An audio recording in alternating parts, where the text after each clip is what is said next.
ગુજરાતમાં શિક્ષણના સ્તરમાં આવી રહેલા સકારાત્મક બદલાવનું એક ઉત્તમ ઉદાહરણ સુરતના ઉત્તરાણ વિસ્તારમાં જોવા મળ્યું. અહીં આવેલી એક સરકારી શાળામાં બાળકોને પ્રવેશ અપાવવા માટે વાલીઓમાં ભારે ઉત્સાહ જોવા મળ્યો છે. એડમિશન ફોર્મ અને ટોકન લેવા તેઓ વહેલી સવારે 5 વાગ્યાથી જ લાઇનમાં ઊભા રહી ગયા. ઉત્તરાણ ખાતે આવેલ મહારાજા કૃષ્ણકુમારસિંહજી પ્રાથમિક શાળાની બહાર લગભગ અડધા કિલોમીટર લાંબી લાઇન જોવા મળી. આ દ્રશ્ય જોઈ એવું લાગી રહ્યું છે કે જાણે કોઈ મોટા સેલ કે ધાર્મિક ઉત્સવ માટે ભીડ જામી હોય, પરંતુ આ ભીડ વાસ્તવમાં બાળકોના ઉજ્જવળ ભવિષ્ય માટે હતી. આ લાઇનમાં એક અત્યંત રસપ્રદ નજારો એ જોવા મળ્યો કે વાલીઓએ પોતાનો ક્રમ જાળવી રાખવા માટે પોતાની જગ્યા પર બૂટ અને ચપ્પલ મૂકી દીધા. વાલીઓને ડર હતો કે જો તેઓ જરા પણ મોડા પડશે તો ટોકન પૂરા થઈ જશે અને તેમના બાળકને આ પ્રતિષ્ઠિત શાળામાં એડમિશન નહીં મળે.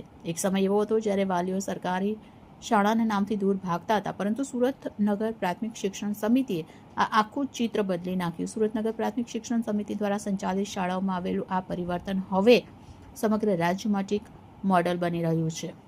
આ સરકારી શાળાઓમાં હાઈટેક ક્લાસરૂમ, સ્માર્ટ બોર્ડ, અનુભવી શિક્ષક અને વિવિધ ઇત્તર પ્રવૃત્તિઓની ઉત્તમ સુવિધા ઉપલબ્ધ કરવામાં આવી છે.